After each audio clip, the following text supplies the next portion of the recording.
내가 이것을 너에게 명함은 너희로 서로 사랑하게 하려 함이라. 아멘. 네, 오늘 요한복음 45번째 아들이 아는 것을 다 아는 친구라는 제목으로 말씀 나누겠습니다. 네, 요한복음 14장 20절에 그날에는 내가 아버지 안에 너희가 내 아내라고 하면서 이제 아버지와 아들 안에 우리가 거하는 것이라고 말씀하시고, 그것이 이제 거처입니다. 아버지 집, 나 있는 곳이 다 아버지와 아들 안에 거하는 우리입니다. 이것을 이제 성령님이 이제 복음으로 알게 하시기 때문에 진리의 영이라고 했고, 내가 말한 것을 생각나게 할 것이다라고 했습니다. 그래서 생명의 교제의 두 축이 있는데, 하나는 히브리서 4장에서 말씀 앞에 나가서 말씀으로 교제하는 것이고, 요한복음 14장과 15장에는 내 계명을 사랑함으로 지켜 내 안에 거하라 이렇게 말씀하셨어요. 그래서 14장 23절에 거처를 그와 함께 하리라 라고 했고, 이것은 3절에 거처를 예비하면 너희를 내게로, 부활한 몸이, 예수님의 부활한 몸이 성전인데 너희를 내 안으로 영접하여 나 있는 곳에 너희도 있게 하겠다라고 하셨어요. 이제 그것이 이제 존재적으로 우리를 구원하신 것이라면 15장에는 이제 구체적으로 누림에 대해서 나옵니다. 그래서 어떻게 주님이 내 안에 거하는가라고 했을 때 15장 5절 7절에서 복음의 말씀이 우리 안에 거하게 해라 라고 말씀하셨고요. 복음이 너희 안에 거하면 무엇이든지 구하라, 그리하면 이루리라, 열매 맺으리라고 했습니다. 그래서 늘 우리가 말씀을 거하게 한 다음에 그 말씀으로 우리가 기도하는 것이죠. 그러면 우리가 어떻게 예수님 안에 거하나라고 했을 때 요한복음 15장 9절 10절에 복종함으로, 사랑함으로, 계명을 지킴으로 예수님 안에 거합니다. 그래서 9절에서 예수님의 사랑을 알려주고 너희가 복종하면 예수님 사랑 안에 거하게 되는데, 왜 그러냐 하면은 내 기쁨을 너희 안에 충만하게 해주고 싶어서 계명에 복종하라고 말씀하고 있다 라고 말씀하고 있어요. 그래서 예수님이 너희가 계명을 지켜 내 사랑 안에 거하라는 이유는, 야 너희가 그래야지 내가 너희가 노동을 많이 해서 내가 이익이 있지, 이런 것이 아니고요. 내 기쁨을 너희에게 충만하게 해주고 싶은데, 내 기쁨을 주는 통로가 복종이라는 통로입니다. 그리고 다르게 말하면 계명을 지키는 힘은 사랑과 기쁨인 것을 알 수 있고, 잠언 8장 20절에 이 기쁨은 뛰놀며 춤추는 기쁨이라고 했잖아요. 그렇죠? 창세전의 아들의 기쁨입니다. 그리고 이게 14장 15장에는 성전 세 개가 다 나온다고 그랬어요. 먼저 내가 가서 거처를 예비하면이라고 했을 때 그 거처가 부활하신 예수님의 몸이거든요. 부활하신 예수님의 몸이 요한복음 2장에 보면 성전이잖아요. 그리고 내가 너희 안에 거해야 된다라고 했을 때 주님이 우리 안에 거하니까 우리가 개인 성전입니다. 그렇죠? 그리고 이제 서로 사랑하라라고 하는 것은 단순한 사랑을 말하는 게 아니고, 에베소서에서 말하는 서로 연결되고 상합하고 하나가 되어서 교회 성전을 이루는 것을 말합니다. 그래서 여기 주님의 몸된 성전, 개인 성전, 교회 성전이 다 세워지는 것에 대해서 말씀하고 있어요. 왜냐하면 13장부터 17장은 정말 예수님이 하고 싶은 전체 메시지를, 물론 성경 66권이지만 그걸 요약하면은 내가 너에게 해주고 싶은 말이 이 말이다라고 할 정도로 메시지가, 중요한 메시지가 압축해서 들어 있습니다. 그리고 잠시 우리가 예수님의 자기 계시를 좀 살펴봐야 되는데요. 요한복음에는 7번의 자기 계시가 있어요. 계속 나올 때마다 설명했는데, 나는 이다, 헬라어로 에고 에이미라고 하는 것인데, 그 마지막 에고 에이미가 나는 포도나무다 1절이에요. 그래서 나는 포도나무다라고 하는, 그냥 나는 포도나무다 이런 게 아니라 나는 포도나무다 이렇게 선언하는 거예요. 이게 항상 에고 에이미는 출애굽기 3장 14절이라고 그랬잖아요. 그렇죠? 모세에게 하나님의 이름이 뭡니까? 라고 했을 때 나는 여호와다. 그러니까 여호와는 발음입니다. 그래서 야훼다라고도 하고, 뜻은 나는 존재다, 나는 여호와다라는 뜻이에요. 그래서 포도나무다라고 할 때 여호와가 포도나무다라고 말하는 거예요. 여호와는 포도나무다. 여러분, 아무래도 자기가 소개하는 것이 가장 그 사람을 알겠는데 좋잖아요. 그렇죠? 남들이 어떤 사람에 대해서 소개해서 하는 것보다는 나는 이런 사람입니다라고 하는 것이 더 정확하잖아요. 근데 우리는 내가 나를 모르기 때문에 내 소개가 틀릴 수 있지만, 그러면 예수님을 아는 게 영생이라고 했잖아요. 그럼 예수님을 아는데 가장 중요한 게 뭐겠어요? 예수님이 직접 나는 뭐야 라고 소개한 그게 예수님이 어떤 분이신지 아는 가장 중요한 열쇠가 아니겠어요? 그렇죠? 그러니까 성경 66권이 다 예수님을 말하지만 예수님이 직접 나는 뭐야, 나는 누구야, 나는 어떤 존재야 라고 한 것이 요한복음에 7번이 나와요. 그러니까 이 7개는 특별히 중요하지 않겠어요? 그렇죠?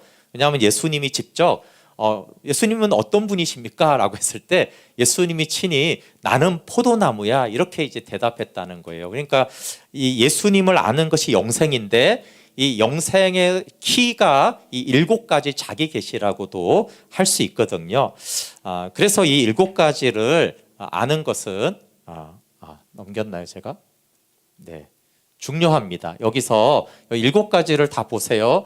나는 생명의 떡이다 6장, 나는 세상의 빛이다 8장, 나는 양의 문이다 10장, 나는 선한 목자다 10장, 나는 부활이요 생명이다 11장, 나는 길이요 진리요 생명이다 14장, 나는 참 포도나무다 15장. 네, 이렇게 7번을 에고 에이미로 증거해 주셨어요. 근데 여러분이 보시면 여기 공통점이 뭐겠어요? 자세히 보시면 나는 생명으로 인도하는 복음이다라는 내용이 있어요. 그래서 생명의 떡을 먹는 자체가 목적이 아닙니다. 그렇죠? 생명의 떡을 먹는다는 건 아버지와의 교제를 하게 하는 나는 떡이다 이렇게 말하는 거고요. 세상의 빛이다라는 게 뭐예요? 우리 안에 있는 어둠을 드러내 뽑아내고, 그렇죠? 빛 가운데 계신 아버지의 영광 안에 들어가게 하는 빛이다 그랬잖아요. 나는 어떤 문이에요? 아버지께로 들어가는 문이다. 아버지 집에 들어가는 문이다. 나는 선한 목자예요. 어떤 목자예요? 우리는 시편 23편을 목자를 우리의 삶을 인도하는 것으로 굉장히 많이 해요. 그건 맞는 말인데 예수님이 목자라고 했을 때 가장 중요한 목자는 뭐 하러 오겠어요? 아버지 집으로 인도하는 목자예요. 양을 아버지 집으로 인도하는 거. 그렇잖아요. 흑암의 권세에서 사랑의 아들의 나라로 옮기는 이 목자가 첫 번째 목자의 기능이잖아요. 그렇죠? 그 다음에 우리의 삶을 인도하시는 거죠. 그러니까 이 목자는 아버지 집으로 이끄는 목자예요. 그리고 나는 부활이요 생명이다. 뭐 바로 복음이잖아요. 그렇죠? 생명을 주어서 이 생명으로만 아버지와 교제하는 거잖아요. 그렇죠? 그 나는 길이요 진리요 생명이다. 저거는 뭐 나는 아버지께로 가는 길이다. 내가 십자가의 휘장을 찢어서 내가 친히 길이 되겠다라고 한 거잖아요. 나는 참 포도나무다. 이것도 지금 포도나무와 과지의 관계를 뭐라고 하고 있어요? 계속 너희가 내 안에 내가 너희 안에라고 하면서 아버지 안에 거하는 관계를 말하고 있어요. 그러니까 이 7개의 자기 계시가 굉장히 특별히 중요한데 에고 에임인데 이 공통점이 나는 아버지께로 생명으로 인도하는 복음이다 라고 말씀하고 있어요. 그래서 예수님이 어떤 분이신가 요한복음에 이렇게 물론 이제 마지막에 또 정리가 있지만 예수님이 어떤 분이냐라고 하면 하나님의 아들 예수 그리스도이시고요. 또 하나는 이렇게 생명으로 인도하는 복음이다 이렇게 말할 수 있어요. 요한복음의 내용적으로 봤을 때는 아버지 집으로 인도하는 복음이 되신다. 또는 아버지 집으로 인도하는 길이 되신다. 근데 아버지 집으로 인도하는 그 길을 이제 서신서에서는 그의 메시아적 행위라고 한다고요. 십자가 복음과 장사 복음과 부활 복음이 그게 길이잖아요. 그게 문이잖아요. 그렇죠? 그게 생명이 되잖아요. 생명을 주잖아요. 그러니까 예수님의 십자가와 장사와 부활 복음이 사실은 이런 표현들로 그래서 나는 아버지 집으로 인도하는 복음이다. 그래서 요한복음에서 또 7가지지만 그 7가지를 이렇게 만약에 서머리를 한다고 하면은 예수님은 나를 아버지 집으로 데려가는 복음이시구나, 뭐 길이시구나, 뭐 주님이시구나 상관없는데 예수님이 나를 소개했을 때 7번 소개를 할 때 다 내용이 아버지께로 인도하는 나는 길이다 이런 식으로 표현하셨어요. 그래서 요한복음에서 마지막 요약할 때는 하나님의 아들 그리스도를 믿어 생명 얻게 하려 함이라고 했으니까 이거 자체는 요한이 말한 요한복음의 요점이에요. 그렇죠? 근데 이렇게 내용적으로 보면 예수님은 누구냐라고 하면은 아버지 집으로 인도하는 길이시다, 진리시다, 복음이다 이렇게 할 수 있습니다. 다시 이제 15장 본문으로 돌아오면 주님이 주신 기쁨이 무엇인지에 대해서 예수님이 말씀하셨어요. 이거 서 목사님 한번 말씀하신 적이 있는데 어떤 목사님들은 왜 아담이 타락하는 걸 그냥 놔뒀냐라고 했을 때 기쁨을, 구원의 기쁨을 알도록 이렇게 허락했다라고 해석하기도 한다는 거예요. 왜냐하면 가난해 봐야지 부자의 기쁨을 알고 재벌 자식은 부자의 기쁨을 모른다. 그러니까 이제 한번 죄인이 돼봐야지 이 구원의 은혜가 얼마나 기쁜지를 안다. 이렇게 가르치면 오류라고 그랬죠. 이해가시죠? 네. 그러니까 물론 죄 사함의 기쁨이 있고 문제 해결의 기쁨이 있고 은사와 능력을 경험하는 기쁨이 있어요, 그렇죠? 그것만 가지고도 사람이 자기의 전 삶을 헌신할 만큼 큰 기쁨이 있습니다. 그런데 진짜 신앙의 기쁨, 예수님이 주고자 하는 기쁨은 영생의 기쁨이라는 거예요. 이 영생의 기쁨은 뭐라고요? 아들의 기쁨인데 아들의 기쁨은 죄가 있기도 전에 창세 전에 아버지가 아들을 사랑함으로 아버지의 사랑을 받음으로 기뻐하는 그 기쁨, 이 기쁨이 예수님의 기쁨이에요, 그렇죠?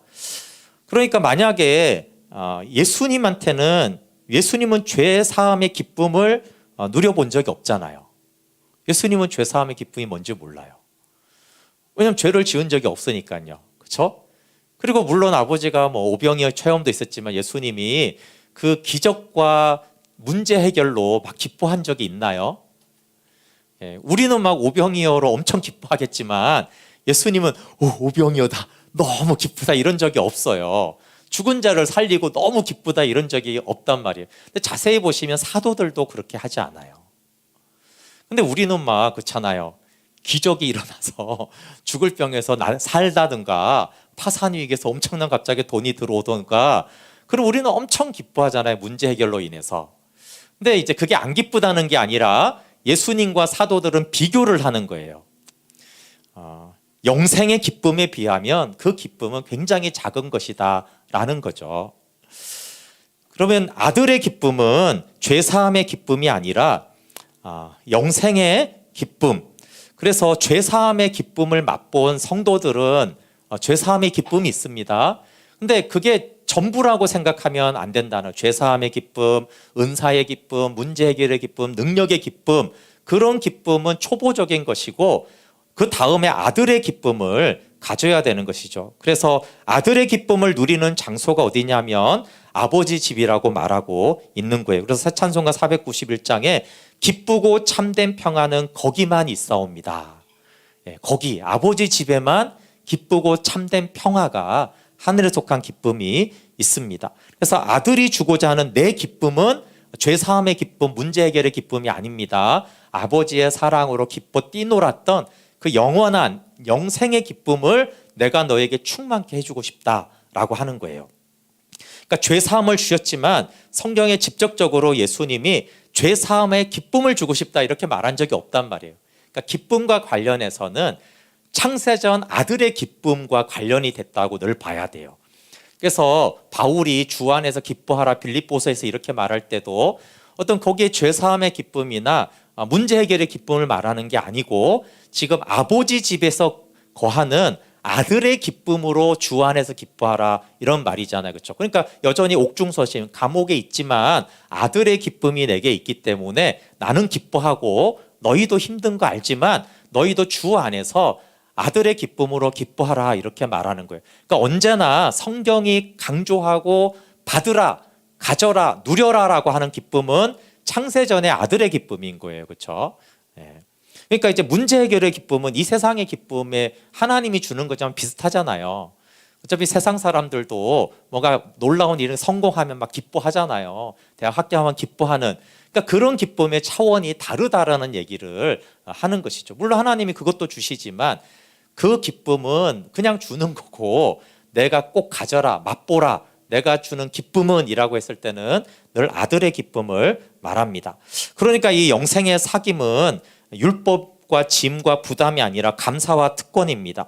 복종하여 내 사랑 안에 거하라는 이유가 뭐라고요? 기쁨을 주려고. 십자가의 길로 와라. 아버지 집으로 와라. 근데 어떻게 오나라고 했을 때 그 길이 어떻게 됐다고요?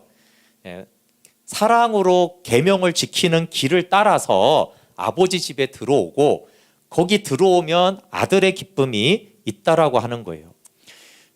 그러니까 적어도 여러분 우리가 영생의 사귐을 잘 못 누려도 야 내게 나와라. 이거 얼마나 기쁜 소식이에요. 자식이 공부를 안 할 수는 있어요. 그렇죠? 그럼에도 불구하고 부모가 엄청난 사랑으로 풀 서포트를 하며 학원비와 밥과 잠과 용돈과 차 픽업까지 다 해주면 어쨌든 고마운 거잖아요. 내가 공부를 하든 안 하든 해서 잘 되면 감사하고 안 할지라도 공부를 못해도 야 부모님이 사랑으로 이렇게 좋은 것을 내게 주시려고 이렇게 해주는 거는 감사한 거잖아요. 그러니까 우리가 영생을 누리든 못 누리든 야 예수님이 이렇게 초대해 주시고 그 길을 다 준비해 놓으시고 야 이런 식으로 하면 네가 기쁨을 누린다. 이런 식으로 네가 하면 네가 더 좋을 수 있어라고 하는 것처럼 그런 배려지, 그러니까 계명을 지켜라라는 말은 정말 우리에게 주신 하나님의 특권이고 기회이고 감사할 조건입니다. 그러면서 오늘 본문에 이제 15장 13절로 가면은 사람이 친구를 위하여 자기 목숨을 버리면 이보다 더 큰 사랑이 없나니라고 했어요. 그러니까 예수님의 사랑보다 더 큰 사랑은 없는 거예요, 그렇죠? 하나는 친구를 위해서 죽어도 더 큰 사랑이 없는데 죄인을 위해서 죽었고 또 우리를 친구라고 하니까 지금 너희 친구를 위해서 내가 죽으니까 이보다 더 큰 사랑은 없다. 그래서 계속 강조하는 게 9절에도 그렇고 13절에도 그렇고 왜 내가 너희를 이렇게 사랑한다는 얘기를 왜 자꾸 한다고요? 사랑을 항상 말한 다음에 계명을 지켜라 이렇게 돼 있다는 거예요. 근데 우리는 내가 너희를 얼마나 사랑했는지 알지? 그러니까 계명 지켜 이렇게 우리가 자꾸 안 보고 우리는 굉장히 율법에 좀 얽매여 있어요. 그래서 성경을 보면은 그 사랑이라는 내용은 자꾸 빼먹고 자꾸 계명 지키라고 하시네. 자꾸 계명 지키라고 하시네. 이렇게 자꾸 우리가 듣는 습관이 있는데 주님은 항상 내가 너희를 이렇게 사랑하고 있어. 그러니까 그 사랑 안에서 너희가 계명을 지키면 내 기쁨이 충만한 거야. 늘 이렇게 계속 말하면 또 사랑을 말하고 있어요. 그러니까 사랑은 기쁨을 주기 때문에 여러분 우리는 그건 여기도 알잖아. 이 세상에서 사랑을 가장 엄청난 그래도 사랑을 받으면 기쁘잖아요. 그런데 예수님 말하는 거예요. 근데 내가 주는 사랑보다 더 큰 사랑은 없어. 그게 무슨 말이에요? 내가 주는 기쁨보다 더 큰 기쁨은 없다. 똑같은 말이에요. 사랑이 기쁨을 주고 있기 때문에 내가 이렇게 너희를 크게 사랑하는데 그럼 누구 말을 들을 거냐? 누구의 기쁨을 받을 거냐라고 하면서 이보다 더 큰 사랑은 없다. 그러면서 이제 14절에 계명에 대해서 또 나와요. 그러니까 사랑을 먼저 말하고 계명을 항상 말합니다. 14절 읽어볼게요. 시작. 너희는 내가 명하는 대로 행하면 곧 나의 친구라. 계명을 지키는 자는 이제 또 누구라고요? 추가 설명에 나오는데 예수님의 친구라는 거예요. 계명을 지키는 자는 아버지 집에 거하는 자인데 그는 나의 친구다. 그러니까 15장 9절 11절대로 하면은 사랑을 받고 사랑함으로 계명을 지켜서 주 내 사랑 안에 거하는 자를 9절부터 11절을 요약하면 딱 한마디로 그걸 뭐라고 하냐면 내 친구야 이렇게 말하는 거예요. 이제부터는 너희는 내 친구다. 그 다음에 14절에 친구라고 했잖아요. 그렇죠? 15절에 또 친구라고 이제 반복해요. 15절 같이 읽어볼게요. 시작. 이제부터는 너희를 종이라 하지 아니하리니 종은 주인이 하는 것을 알지 못함이라. 너희를 친구라 하였노니 내가 내 아버지께 들은 것을 다 너희에게 알게 하였음이라. 친구가 무엇인지를 설명하는 거예요. 근데 일단은 여기서 이제부터는 내 친구다라고 말하는 것이 참 놀랍습니다. 지금 조금만 있으면 하루만 지나면 하루도 안 지나고 제자들이 십자가 앞에서 다 도망가요. 예수님이 이 말씀하시고 하루도 안 지나서 도망갑니다. 근데 곧 도망갈 제자들한테 뭐라고요? 이제부터는 너희는 내 친구야. 나중에가 아니고요. 지금부터라고 말씀하세요. 그리고 다 너희에게 알게 하였다 이거예요. 미래형을 쓰지 않고요. 다 너에게 알게 할 거야 라고 하지 않고 이미 다 알게 했어 라고 완료형을 쓰고 있어요. 어떤 걸 알게 했어요? 13장부터 17장의 내용을 다 알게 했죠. 여기서 하나님의 주권이 들어가 있어요. 너희가 도망가겠지만 내가 기도하겠고 너희가 배신하겠지만 내가 인도할 거야. 그래서 미래를 현재로 하나님이시니까 말씀하실 수 있잖아요. 그렇죠? 미래를 현재로, 이게 하나님의 시간에는 문제가 안 되니까 그래서 미래를 현재로 그냥 선언해 버려요. 지금부터 너희는 내 친구야 라고 말합니다. 근데 여기 이제 관계가 어떻게 새롭게 됐어요? 너희를 종이라 하지 않고 친구라 하는데, 종에서 친구로 되기 위해서는 14절의 말씀이 복종하는 사랑이 들어가는 거예요. 그러니까 복종하는 사랑을 안 하면은 종인 거죠. 근데 복종하는 사랑을 하게 되어지면 너희는 이제 친구 관계, 나하고 관계가 새로워질 거야 라고 하는, 관계가 새로워진다는 건 뭐예요? 우리의 신앙생활의 시전이 완전히 달라질 거라는 거예요. 우리가 종으로 하나님과 관계하는 차원에서 친구로 하나님과 관계하는 그 차원으로 달라지게 하는 키가 복종하는 사랑이라는 거예요. 사랑을 알아서 내 계명을 지키면이라고 하는 것이죠. 그러니까 복종하는 사랑은 사실은 하나님은 좋은 것으로 계속 주고 있는 거예요. 우리를 얽어매기 위해서 주는 것이 아니라 좋은 것으로 제시를 하고 있는 것이죠. 그래서 가장 놀라운 것은 뭐냐 하면 친구에 대한 설명이에요. 친구가 15절 뒷부분에 보세요. 친구가 뭐라고요? 내가 내 아버지께 들은 것을 다 너희에게 알게 하였다. 그럼 아들이 아버지께 들은 것 전부는 뭐겠어요? 그건 우리가 말로 할 수 없어요. 아들이 아버지께 들어 다 받은 것, 다 아는 것, 그건 창세전의 영광부터 종말까지 모든 구속과 사랑과 영광을, 기쁨을 포괄하는 그 모든 것을, 쉽게 말해서 내가 아는 모든 거를 다 너도 알게 하겠다라는 거예요. 그 말은 내가 누리는 모든 것을 너도 다 누리게 될 거야. 이렇게 될 거야라고 안 했다고 그랬죠. 완료형으로 너도 누리게 하겠다, 누렸다 이렇게 말씀하세요. 근데 이게 가능할까? 어떻게 예수님이 누린 걸 우리가 다 누려요? 근데 사도들을 보면 그랬어요. 서신서들을 보면 참 희한합니다. 어떻게 이런 걸 다 알지? 자꾸 만세전 얘기를 하고, 이게 예수님이 한 말이 아니라 바울이나 사도들이 말하잖아요. 창세전에 만세와 만대로부터 아버지께서 이렇게 저렇게 하셨고, 이걸 어떻게 알았을까요? 인간이 그 초월의 세계에 대해서 어떻게 그렇게 밝히 알 수가 있을까요? 그리고 삶이 꼭 예수님처럼 사시고, 아까 죽은 자 살리고 안 기뻐하고요. 그러니까 똑같이 행하세요. 사는 것도. 이 세상의 기쁨의 차원이 아니라 복음이 전해지면 매우 기뻐하고, 생명이 사는 것을 매우 기뻐하고, 이 세상의 문제 해결되는 거는 그냥 된 거지 뭐 이렇게 하고, 그러니까 예수님하고 패턴이 굉장히 같아요. 그러니까 이 사도들을 보면은 아버지가 아들에게 이제 안 것을 다 알게 했다라는 것을 알 수 있어요. 근데 우리가 알지만 그들이 특별한 사람들이 아니라 갈릴리의 어부들 있잖아요. 그렇죠? 평범한 사람들이었어요. 복음의 비밀, 영광을 알아서 아들처럼 생명을 주었습니다. 사람으로 말한다면 요나단과 다윗과 같은 관계가 된 것이죠. 정말 왕자와 목동이었잖아요. 신분 차이가 확실히 났는데 깊은 사랑으로 친구가 되고 언약이 되고 서로의 기쁨이 되고 마음이 통하는 친구가 되었습니다. 요나단은 다윗을 사랑했고요. 다윗은 요나단의 후손을 사랑합니다. 그러니까 다윗이 요나단을 사랑했지만 다윗이 요나단에게 해줄 게 없었어요. 서로 마음은 사랑했지만 다윗은 일방적으로 받기만 했어요.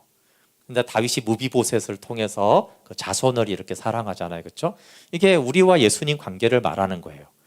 주인과 종인데 원래 신분 차이가 확실히 나는데 사랑과 언약, 새 언약 안에서 예수님과 우리가 친구가 되는 거예요. 근데 친구지만 우리가 예수님께 해드릴 건 없어요. 우리는 일방적으로 받고 도움을 받고 받기만 해요. 그런데 우리는 무비보셋을 사랑할 수 있어요.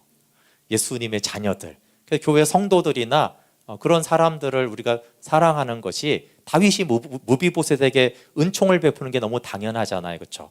내가 받았는데 내가 예수님께 뭘 드린 게 있어요.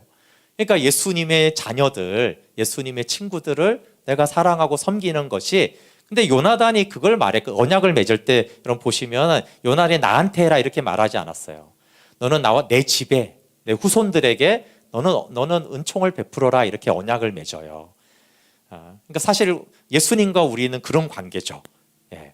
그렇게 함으로 우리는 예수님을 사랑하고 다윗이 그렇게 함으로 요나단을 사랑했습니다. 그 예수님이 아는 것을 다 알게 하겠다라는 것을 한마디로 말한 것이 17장 24절이에요. 예. 중요하니까 다시 볼게요. 반복해서 이거는 봐도 한마디로 내가 아는 걸 다 너희도 알 거야 라고 하는 게 17장 24절인데 아버지여 내게 주신 자도 나 있는 곳에 나와 함께 있어 아버지께서 창세 전부터니까 보세요. 나를 사랑하심으로 창세 전에만 사랑했다는 거예요? 아니죠. 영원 전부터 지금까지 사실은 영원부터 영원까지죠. 하나님의 시간에서는 그러니까 창세 전에 한때를 말하는 게 아니에요. 영원부터 영원까지 나를 사랑하심으로 내게 주신 나의 영광. 그러니까 이게 전부잖아요. 그렇죠? 영원부터 영원까지 아버지가 아들을 사랑하심으로 준 그 모든 영광. 그러니까 이게 아들이 아버지께 들은 전부란 말이에요. 받은 전부예요. 근데 이것을 나의 영광을 그들로 보게 하시기를 원합니다. 굉장하잖아요. 야, 내가 옛날에 아버지께 받았던 그 영광이 있었는데 그거 이렇게 말하는 게 아니에요.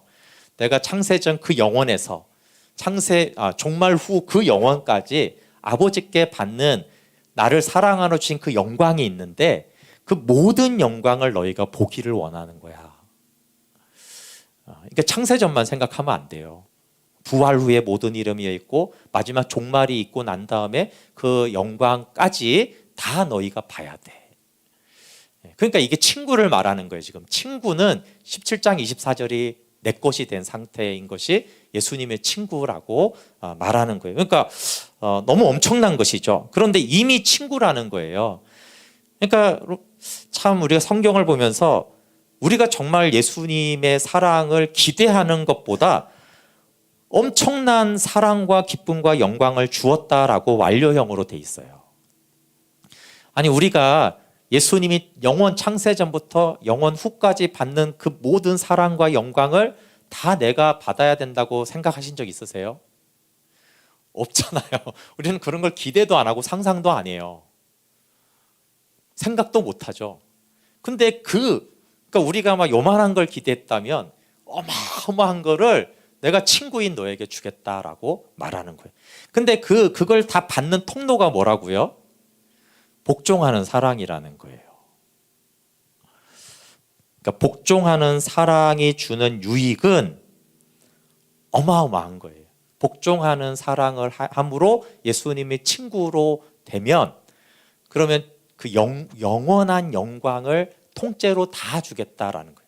근데 그거를 사도 바울의 에베소서 1장에서 하늘에 속한 모든 영적인 복을 다 우리에게 주었다 이렇게 말했어요. 하늘에 속한 영적인 복이 한둘이 아니잖아요. 그러니까 바울이 그걸 말할 수 없는 거예요. 근데 하늘에 속한 모든 영적인 복을 우리에게 이미 주었다 이렇게 말해요. 그게 친구에 대한 말이죠. 예수님의 친구들은 그 복을 다 받았고 다 알지. 그러니까 거기서 당연히 바울이 나는 그 사랑을 그 영적인 복을 내가 다 받았지. 나는 그 영광을 나는 알지. 이런 고백이거든요. 그러니까 그 은혜의 영광을 영원토록 찬양하도록 우리를 지었다 이렇게 감옥에서 말하고 있어요. 그러니까 복종이 진짜 친구가 되게 해요. 그러니까 당연히 복종은 누가 하겠어요? 진짜 종만 하겠죠. 가짜 종은 복종 안 하잖아요.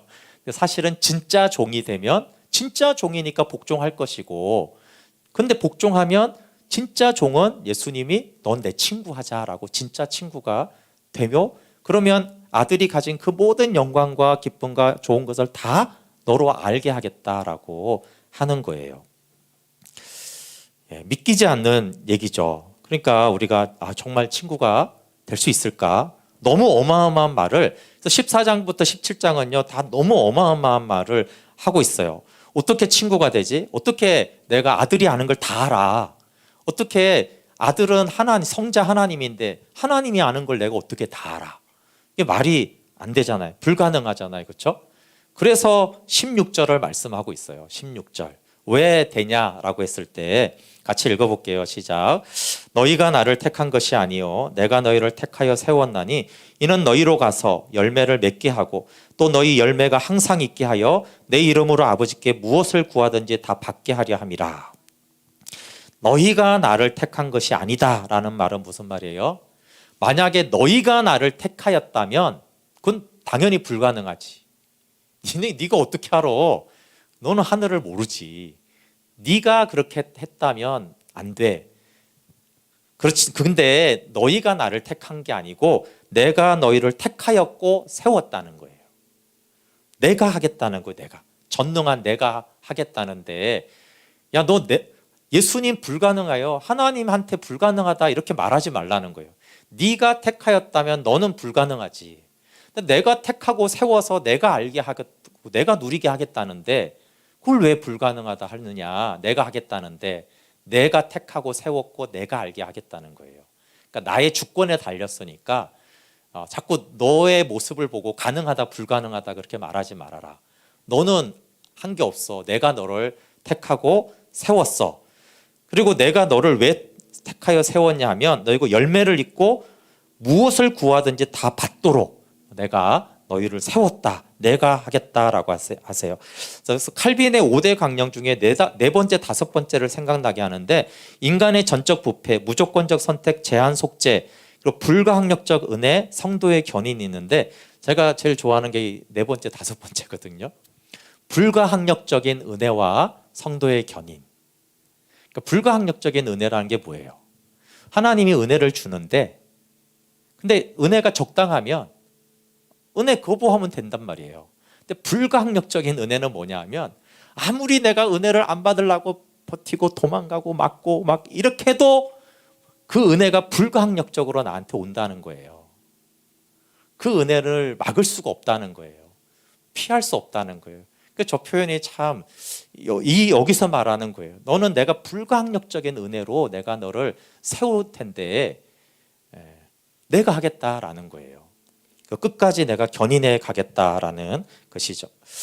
우리의 합당한 반응은 뭐냐면 주님의 주권이면 그렇게 하십시오라고 하는 거예요. 다만 우리가 복종하면 주님이 하시는군요 라고 하라는 거예요. 열매를 왜 맺게 하느냐가 17절에 나옵니다. 같이 읽어볼게요. 17절 시작. 내가 이것을 너희에게 명함은 너희로 서로 사랑하게 하려 함이라. 그럼 서로 사랑도 계속 나오죠. 계속 말하지만 주님 성전은 주님이 세울 거고 개인 성전은 가지로 세워졌고 그 다음에 교회 성전을 세우라고 계속 말씀하세요. 내가 왜 이런 친구 삼는 줄 알아? 너희로 교회 성전을 세우라고 그래. 왜 내 기쁨을 주는 줄 알아? 교회 성전을 세우라고 그러는 거야. 이게 이제 항상 주님의 관심이에요. 근데 여러분 성전이 지어지는 게 왜 중요하겠어요?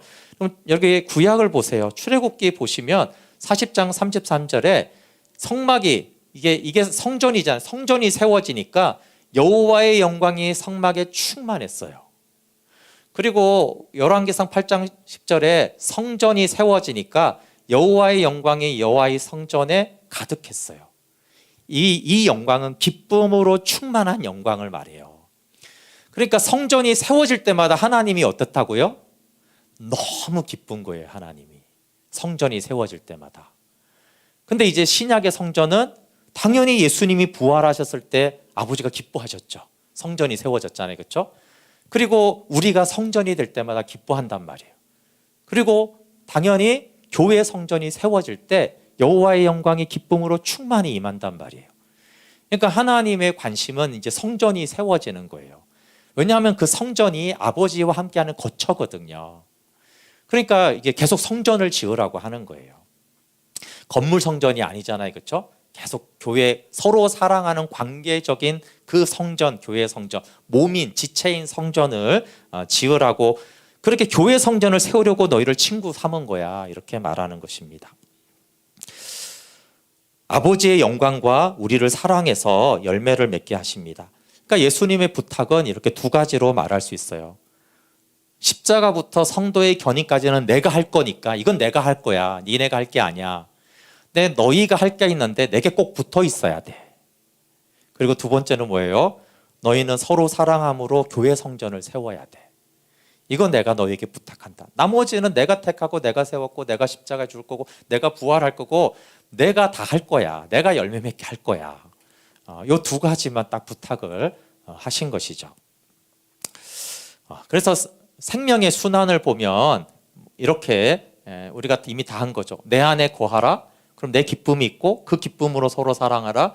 그러면 더욱더 내 안에 복종함으로 내 안에 거할 거고, 그럼 너희는 내 친구가 될 텐데, 친구는 이제 그 기쁨이 더 충만한데, 그럼 너희는 서로 더 사랑하는 교회 성전을 이렇게 생명의 순환이죠. 계속 이렇게 하라는 거예요. 아까 더 붙는 건 우리가 말했잖아요. 말씀에 복음이 내 안에 거하게 하는 것과 복종이라고 했고, 예수님은 뭘 도와줘요? 사랑함으로 도와주고 기쁨을 줌으로 도와주겠다라고 했습니다. 네, 말씀을 마무리하면 저의 실수를 보면은 정말 제가 이 14장부터 보면서 참 하나님 말씀이 놀랍다. 그럼 붙어 있는 걸 부탁했잖아요. 근데 열매 맺는 거는 주님이 하겠다고 했고, 근데 저는 이걸 좀 거꾸로 했어요. 열매 맺는 거 하려고 진짜 헌신을 했거든요. 집도 오픈하고 새벽 2시든 3시든 연락 오면 항상 나가고 그랬어요. 그러니까 그냥 무제한적인 섬김을 하겠다라고 했는데, 열매를 맺으려고 그렇게 헌신을 했는데 주님은 열매 맺으라고 하지 않고 붙어 있으라에 목숨 걸라고 하는 거예요. 근데 이제 어떻게 붙어 있는지를 잘 몰랐죠. 당연히 예배도 드리고 나름 큐티도 하긴 했지만, 그 붙어 있는 데 쓰는 에너지보다는 열매 맺는 데 쓰는 에너지가 훨씬 더 많았던 거예요. 근데 그러다 보니까 계속 이제 섬기고 서로 사랑하려고 하다 보니까 기쁨이 사라져요. 근데 이게 계속 열매를 맺는 데 집중되니까 기쁨이 없어도 계속 섬기는 거예요. 근데 기쁨으로 섬기면 자기 주장 의지가 안 돼요. 교만해지지도 않고. 근데 기쁨이 없는데도 섬기는 건 계속 열매를 맺어야 되잖아요. 근데 기쁨이 없으니까 이게 계속 열매를 맺으려고 하니까 이게 교만하고, 또 남이 뭐라고 하면 상처가 되고 기분이 나쁘고, 잘 되면 교만하고 자기 주장이 되고 내 의가 되는 거예요. 그러니까 주님은 붙어 있으라를 강조했는데, 저는 이제 교회에서 자랐으니까 열매 맺는 거에 저는 그렇게 강조점을 받은 거죠. 둘 다 중요하긴 하지만 강조점이 그렇게 갔어요. 그러니까 붙어 있는 말씀 묵상은 좀 간단히 하고, 헌신은 막 죽도록 하고, 이러니까 이 균형이 깨진 것이죠. 포도나무의 가지가 되기를 사모했지만 방법을 잘 몰랐어요. 간헐적으로 생명이 누려졌지만 바울은 나는 날마다 죽노라 그랬잖아요. 이 날마다 죽고 주님 안에 거하는, 예수님이 딱 7가지 계시가 나는 아버지 집으로 가는 길이야 이렇게 말을 했는데, 그 예수님이 가장 강조하는 게 아버지 집에 거하라 했는데 그게 더 중요한지를 잘 몰랐죠. 여러분, 우리가 이 복음을 통해 생명으로 가고, 여러분 복음적인 말씀 묵상 안 배워도 가끔 기쁨을 누리고요, 죄사함의 기쁨도 있고 문제 해결의 기쁨도 있고 복음을 통해 생명을 누립니다. 근데 영적 건강과 육적 건강이 거의 비슷한 게 가는데, 잘 보세요. 우리가 그냥 직장만 다녀도 걸어 다니고 운동을 좀 합니다. 그렇지 않습니까? 자동으로 살다 보면. 근데 그거 하고 운동법을 정확히 배워서, 헬스든 걷기든 어떤 운동이든 정확하게 배워서 그 운동법을 알고 실행하는 거하고 건강의 척도가 다르잖아요. 그냥 우리가 그냥 막 이렇게 신앙생활 하다 보면 어떻게 하다가 주님 뜻을 행합니다, 사실은. 그 어떻게 하다 보니까 또 이게 기쁨도 있고 능력도 체험하고 심지어 생명 안에도 잠시 거하기도 해요. 근데 그렇게 영적인 생활을 하다 보면은 대부분 나이 들면 이제 건강이 안 좋아지듯이 영적 건강이 사실은 안 좋아집니다. 그래서 복음의 목적이 생명인 것을 알아야 되고, 생명이 되는 구체적인 방법을 알아야 돼요.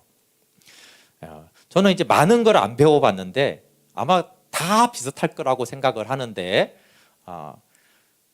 탁구를 딱 배우면은 뭐부터 배워야 돼요? 드라이브 배워야 돼요? 서브 넣어야 돼요? 스매싱 하는 거 뭐 배워야 돼요? 라켓 잡는 거 배워야 됩니다. 대부분의 안 배운 사람은 라켓을 이렇게 잘못 잡습니다. 그래서 그렇게 잡는 거 아니라고. 공은 일단 떠나세요. 공은 잡지도 말고 라켓부터 이렇게 잡아야 되는 걸 배워야 돼요. 잘못 잡고 있어요. 아마추어 한 번도 안 배운 사람이 전 제대로 잡고 치는 거 한 번도 본 적이 없어요. 그 다음에 제가 배드민턴을 좀 배워봤는데 배드민턴 딱 가면 이 공하고 아무 관계 없어요. 공 일단 놔두고 라켓을 이렇게 잡아야 돼요. 근데 그냥 이렇게 동네에서 이렇게 치는 사람들 100%다 잘못 잡고 합니다. 예. 왜냐하면 가르쳐준 대로 잡으면 공이 일로 갈 것 같아요. 왜 이렇게 잡으라고 하지? 근데 희한하게 이렇게 잡고 치면 이렇게 갑니다. 근데 아마 수영도 그럴 거라고 제가 생각이 들고 다른 모든 운동이 우리의 상식하고 달라요. 그럼 영적 건강하는 방법은 뭐겠어요? 그냥 내 상식대로 그냥 그냥 이렇게 저렇게 어떻게 예배드리고 운동하고 영적으로 뭘 하면은 건강해지겠지. 대부분 일단 주님과 생명의 교제는 놔두고 공은 놔두라는 거예요. 지금 공 치러 왔는데 너는 공 잡을 수준이 아니야. 지금 잡는 것부터 배워. 대부분 우리가 그렇게 하나님과 생명의 교제에 대해서 사실은 엄청나게 모르는 거예요. 그렇지만 아시죠? 다 배드민턴 칠 수 있고 탁구 칠 수 있어요. 근데 잘 치지 못해요. 마찬가지로 대충은 다 신앙생활을 하고 생명의 교제는 대충은 감이 있어서 우리가 알지만 정말 영광을 보는 지금 이 예수님 말하는 수준, 친구가 되는 수준의 그 생명의 교제와 영광은 그 알 수도 없고 갈 수도 없고 상상도 못 하고 있는 거예요. 그러니까 이제 영적인 레슨을 받아야 되잖아요, 그렇죠? 그게 이제 복음을 아는 거예요. 그리고 복음이 계속 통로가 되어 어떻게 생명의 교제를 함으로 아는 데까지. 그리고 당연히 이론이 아니라 계속 해봐야 되잖아요, 그렇죠? 계속 해봐야 돼요. 제가 며칠 전에 10년 만에 탁구를 쳐봤는데 10년 만에 쳐도 한 5번 치니까 회복이 됐어요. 아시죠? 네. 그러면 그러니까 배운 거는 확실하게 다릅니다. 그럼 복음적인 말씀 묵상을 하라는 것은 영적인 운동을 하라는 거예요. 실제로 해야지 영적 근육이 이렇게 강해지는 것이지 이론으로 우리가 건강해질 수는 없습니다. 네, 우리가 예수님의 모든 것을 아는 친구로